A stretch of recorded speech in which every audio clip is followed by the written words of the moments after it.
Okay, more breaking news coming in this same story. Let's continue to track it. Observers speaking to Priyanka Gandhi and the Congress President Mallikarjun Kharge about everything that took place yesterday. They're saying that the number counting of MLAs opposing Sukhu is going to be done.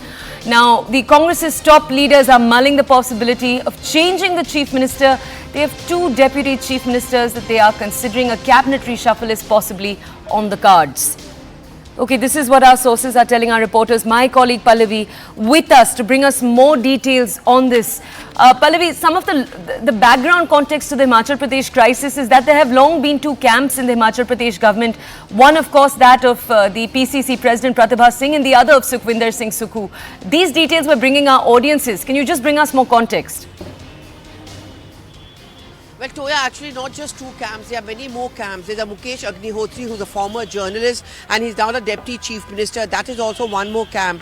He also has always wanted to become the Chief Minister, but however, he was placated by the Gandhis by being made a Deputy CM. He's also definitely one of the contenders. Well, even late last night at the meeting which took place, there was a kind of a sheepish proposal, if I may use that word, which came up, suggested that Sukhu could continue as a CM, but there could be two Deputy CMs to placate all the camps. That was also not acceptable because most of these MLAs are now demanding that the CM only should be changed. So what is happening now, and the entire idea of sending DK Shivkumar and Bhupinder Singh Hooda is to individually meet all the MLAs, seek their mind, what is their opinion and how determined are they that Chief Minister should change. There's also going to be a feedback which is going to be taking on the working style. See, there have been complaints about his working style, that after being made the Chief Minister, he was completely out of bounds for most of his party colleagues. There was no coordination which was taking place between the party and the government. He had his favourites, he has a coterie, he was to rely only on his officers, and that is something which they had a problem with. That is something which they may have to deal with. So one idea which is emerging is that if most of the MLAs say that we are going to continue to support the Congress government, then possibly, Toya, to save the Congress government, the top leadership may actually think of changing the Chief Minister. That would be unprecedented going by the Congress tradition. Also, let's not forget, Sukhu was a handpicked choice of Priyanka Gandhi Vadra. He's extremely close to the Gandhi siblings. So it would be seen as a huge setback to the Gandhis also as well. But these are the basic steps which are now going to be adopted. Every MLA will be spoken to individually. Their feedback will be taken. And can the situation be salvaged with a new CM and two deputy CM and a cabinet reshuffle? Okay, Pallavi, we're going to come back to you. Aman Bhardwaj also with us from the ground. Aman, if you could tell our audiences a possible Chief Minister change, perhaps too early to say, but could you tell us who the possible faces could be for that position? See, well, there are speculations because before forming the government, Himachal Congress did speculated on several faces. Mukesh Agnihotri was one of them, and Pratibha Singh, mother of Vikram Aditya, who was minister in Himachal government, and whose father was 5 times CM of Himachal. So that houses Vikram Aditya Singh family or Mukesh Agnihotri or the experienced MLAs that's now who else been boycotting the Congress government now or seems to be in favor of BJP. So that families or that MLAs expecting to be the CM or the deputy CM. And when the election held of Himachal Pradesh, so Vikram Aditya Singh and Pratibha Singh, because Veerbhadra Singh's poster was used. This is a major claim of the Vikram Aditya Singh and Pratibha Singh, that his family or his 5 times CM father Veerbhadra Singh poster was used to form a government in Himachal, but they were not regarded, they were not given this seat or the situation or the platform in the government by the party or the high command, and Sukhvinder Singh Sukhu was made Chief Minister of Himachal. So there are expectations of Vikram Aditya Singh, because Vikram Aditya is the first minister to resign from the government, and the statement which he is giving, that there were a lot more expectation by the people of Himachal, but the government, his own party's government doesn't seems to be fulfilling that expectations. So that's a major claim that Vikram Aditya Singh has been making, and this also portrays that his expectation for the CM chair or deputy CM chair is that curious furious than others, and there are several other leaders as well. As I mentioned, Mukesh Agnihotri or some other that grouping themselves, including Rajinder Rana or Sudhir Sharma. So there are 6 to 7 Congress MLAs who has past experience and now grouping together against Sukhwinder Singh Sukhu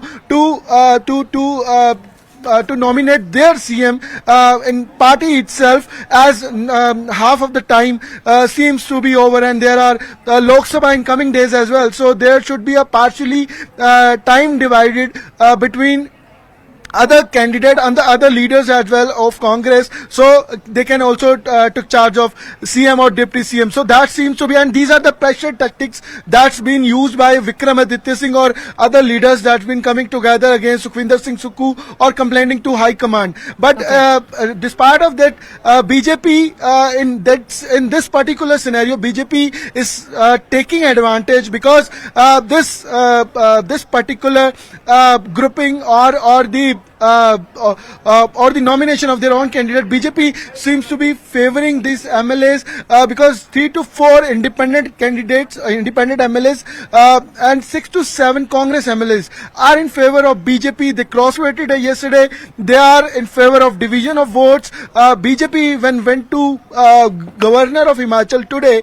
So this is also expected that these MLAs who were in meeting at Panchkula yesterday and are in favor of BJP can go with BJP to form a government if governor makes tracks, make a way for it. So that all the scenario seems to be here in Himachal, and you can see the MLAs, the MLAs who were in Panchkula yesterday are coming to Vidhan Sabha first. Initially they were stopped to enter the Vidhan Sabha because 15 of the MLAs been expelled from Vidhan Sabha, and BJP, all the 15 MLAs. So that can affect because if expulsion had taken place for the 15 MLAs of BJP, so this will affect the division of votes. So all the MLAs who were in Panchkula are in touch of BJP. 9 to 10 that MLAs are now coming to Vidhan Sabha, so they can favor BJP or can vote in favor of BJP. And House was adjourned for 12 p.m. and the House has begun its